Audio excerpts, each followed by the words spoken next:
Selamat datang kembali. Kita kali ini punya bahan diskusi yang benar-benar memantik rasa ingin tahu nih. Bayangkan kalau niat Anda, bahkan mungkin sebelum Anda sadar telah memutuskan sesuatu, itu ternyata bisa mempengaruhi dunia di level kuantum.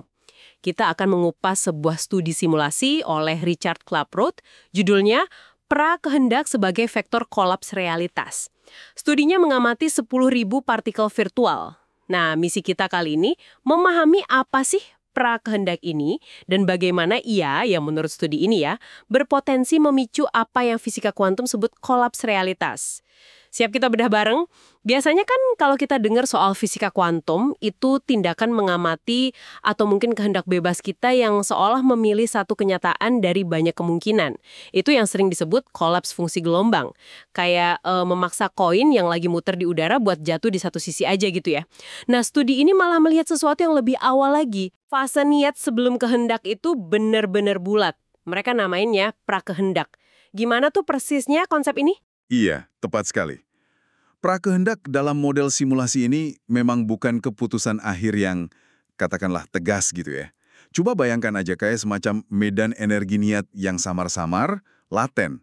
Jadi nilainya mungkin kecil, tapi dia ada terus di latar belakang. Pertanyaan besarnya ya tentu saja, apakah medan yang halus banget ini punya kekuatan untuk mengusik sistem kuantum yang kita tahu kan rapuh banget itu? Cukup nggak sih buat bikin perbedaan? Oke. Lalu gimana tim peneliti ini mencoba mengujinya? Kedengarannya kan rumit ya untuk disimulasikan. Nah, mereka pakai simulasi komputer yang cukup canggih, bikin semacam dunia 3D virtual. Di dalamnya itu ada 10.000 partikel. Awalnya, semua dalam keadaan superposisi.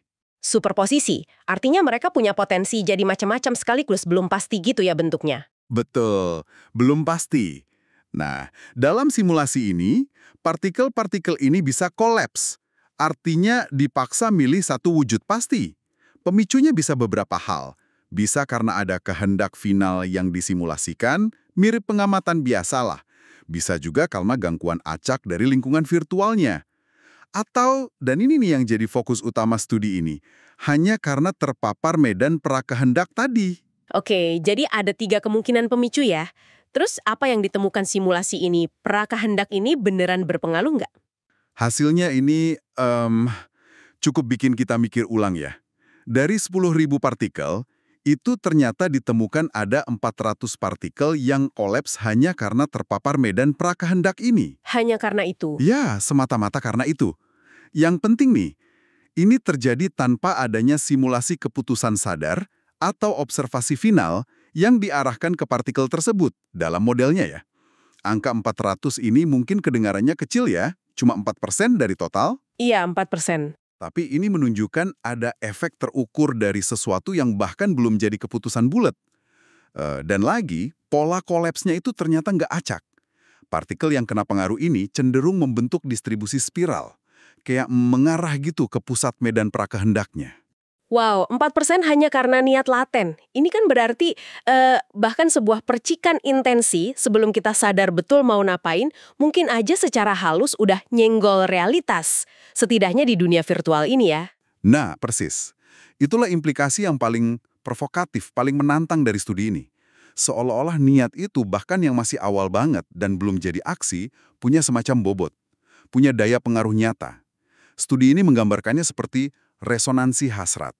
Sesuatu yang belum nentuin hasil akhir secara pasti, tapi udah cukup kuat buat, ya, mengusik ketenangan kuantum, mengganggu keseimbangan superposisi itu. Tapi ini jadi ada pertanyaan lagi nih, kalau memang prakehendak ini bisa memicu kolaps, kenapa kok cuma 4%? Kenapa 96% lainnya tetap ngambang aja gitu dalam potensi? Pertanyaan bagus sekali. Jadi, simulasi ini memasukkan konsep yang namanya ambang batas intensitas prakehendak. Di model ini, nilainya disetel di angka 0,96. Artinya apa? Ya bayangin aja kayak tingkat fokus minimum yang dibutuhin gitu. Oke, ambang batas 0,96. Iya, kalau intensitas prakehendak yang dirasain partikel itu masih terlalu lemah, di bawah 0,96 ini, maka dianggap belum cukup kuat untuk narik partikel keluar dari lautan potensi jadi satu kenyataan pasti. Jadi, ya mereka tetap aja dalam keadaan superposisi, tetap potensial. Tentu aja angka 0,96 ini kan parameter ya dalam simulasi, tapi idenya menarik. Di model ini, ambang batas itu sendiri bisa dipengaruhi faktor lain loh, misalnya kerapatan energi lokal di sekitar partikel. Makin padat, makin gampang kolaps. Masuk akal. Atau adanya interferensi antar prakehendak. Jadi kalau banyak niat serupa ngumpul, kayak niat kolektif virtual gitu, ambang batasnya bisa jadi lebih rendah. Bahkan ada metafora gravitasi niat. Makin kuat tarikan niatnya, ya makin gampang narik potensi jadi wujud. Untuk ngebayanginnya, visualisasi dari simulasi ini pasti ngebantu banget ya. Benar sekali. Dalam visualisasi studi ini, partikel yang masih potensial, yang belum kolaps, itu digambarkan sebagai titik-titik biru muda. Sementara itu, partikel yang udah kolaps jadi wujud partikel, gara-gara intensitas prakehendaknya lewat ambang batas tadi, ditandai sebagai titik-titik merah. Oh, jadi kelihatan polanya ya?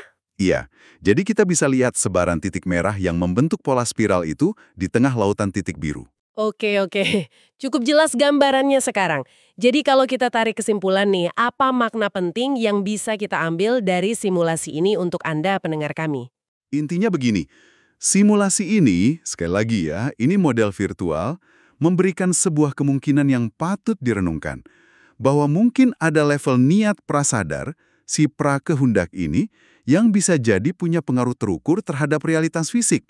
Rasio 4% tadi itu ngasih kita gambaran kuantitatif awal. Sebuah angka lah buat dipegang, meskipun konteksnya masih simulasi ya.